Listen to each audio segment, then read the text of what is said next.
ఈ రోజు మనం మామిడి పంట గురించి తెలుసుకుందాము. సో మనకి తెలిసినట్లయితే మొక్కలకి తక్కువ పరిమాణంలో ఇచ్చే పోషకాలని మనము సూక్ష్మ పోషకాలని అంటాము.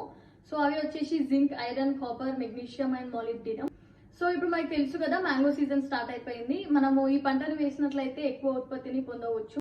సో చాలా మంది ఫార్మర్స్ పెస్టిసైడ్స్, ఫర్టిలైజర్స్ అప్లై చేస్తున్నారు కదా, అవి అప్లై చేసినప్పుడు సూక్ష్మ పోషకాల వలన లోపాలు కనబడుతూ ఉంటాయి.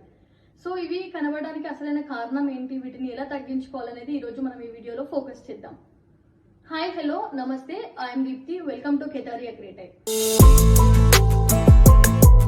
సో మనకి వీటి వలన ఈ లోపాలకి కారణాలు ఏంటి అంటే, ఎక్కువగా మనము నైట్రోజన్, ఫాస్ఫరస్ యూజ్ చేస్తాం కదా. సో వీటిని మోతాదు కంటే ఎక్కువ యూజ్ చేయడం వలన మనకి ఇది లోపాలు కనిపిస్తూ ఉంటాయి. ఇంకా అవే కాకుండా కాంప్లెక్స్ ఎరువులు అవి ఎక్కువ యూజ్ చేయడం వలన కూడా మనకు దీంట్లో లోపాలు కనిపించడం జరుగుతుంది. వాటర్ నిలబడి ఉండడం వలన కూడా మనము సూక్ష్మ పోషకాల లోపాలు చూస్తూ ఉంటాం. ఇప్పుడు మనము ఒక్కొక్క దాని గురించి వివరంగా తెలుసుకుందాం. సో ఇందాక మనం చెప్పినాం కదా జింక్ అని. సో జింక్ వలన మనకి మామిడి చెట్లలో ఎలాంటి చేంజెస్ కనిపిస్తాయో చూద్దాం. సో మనకి తెలిసినట్లయితే జింక్ ఎక్కువగా చేడు నేలల్లో ఉంటుంది. సో జింక్ లేకపోవడం వలన ఏమైతుంది అంటే, ఆకులు ఏవైతే ఉంటాయో అవి ఫోల్డింగ్స్ అనేవి అవుతుంటాయి. ఫోల్డ్ అయిపోయి చిన్నగా అయిపోతుంటాయి. చిన్నగా అయిపోయి అవి రాలిపోవడం జరుగుతుంది. సో ఇలా రాలిపోవడం వలన ఏమైతుంది అంటే, మనకి ట్రీ యొక్క గ్రోత్ ఎక్కువగా ఉండదు, ప్లస్ అలాగే ఫ్రూట్స్ అనేవి కూడా రెడ్యూస్ అయిపోతూ ఉంటాయి ట్రీస్ లో. అలాగే మనకి ప్రొడక్షన్ అనేది తగ్గిపోతుంది. సో వీటిని మనం కంట్రోల్ చేసుకోవాలంటే 1 లీటర్ వాటర్ లో 0.5 గ్రామ్స్ ఆఫ్ జింక్ సల్ఫేట్ ని, ఇంకా గ్రామ్స్ ఆఫ్ యూరియా, 0.1 ml ఇండోథాన్ అండ్ టైటాన్ ని మనం అప్లై చేసినట్లయితే 15 రోజుల చొప్పున 2 సార్లు మనం పిచికారీ చేస్తే సో జింక్ డెఫిషియన్సీ మనం కంట్రోల్ చేసుకోవచ్చు.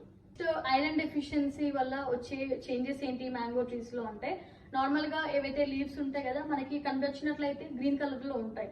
సో అవి ఏమైతే అంటే గ్రీన్ కలర్ నుంచి అవి వైట్ కలర్ లో చేంజ్ అయిపోతూ ఉంటాయి. గ్రీన్ కలర్ లాస్ అయిపోయి మనకి ఎల్లో కలర్ కన్వర్ట్ అవ్వడాన్ని మనం ఏమంటామంటే బ్లీచింగ్ అంటాము.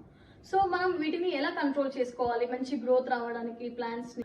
ఐరన్ డెఫిషియన్సీ కంట్రోల్ చేయడం ఎలాగా అంటే, సో 1 లీటర్ వాటర్ లో వచ్చేసి 2.5 గ్రామ్స్ అన్నదేనుని, ఇంకా జీవన్, అలాగే మనం వీటిని 15 రోజుల చొప్పున 2 సార్లు మనం పిచికారీ చేసుకుంటే మనము ఐరన్ డెఫిషియన్సీని కూడా కంట్రోల్ చేసుకోవచ్చు. అలాగే ఇంకోటి మనకి తెలిసినట్లయితే కాపర్ అని కూడా చెప్పినాను ఇందాక మీకు. కాపర్ డెఫిషియన్సీ వల్ల ఏమైతుంది అంటే, లైక్ బ్రాంచెస్ ఏవైతే ఎస్ షేప్డ్ ఉంటాయి కదా, ఆ ఎస్ షేప్డ్ బ్రాంచెస్ అనేవి వాటి యొక్క ఫోలియేజ్ ని లాస్ అయిపోయి అవి డైరెక్ట్ కింద రాలిపోవడం జరుగుతుంది. డైబ్యాక్ అని కూడా అంటాము. సో ఇట్లా కింద రాలిపోవడం వలన మనకి గ్రోత్ అనేది కూడా తగ్గిపోతుంది. అయితే కింద పడిపోతూ ఉంటాయో కదా బ్రాంచెస్ నుంచి లీవ్స్, అక్కడ మనకి చిన్న చిన్న షూట్స్ ఫామ్ అవ్వడం జరుగుతుంది.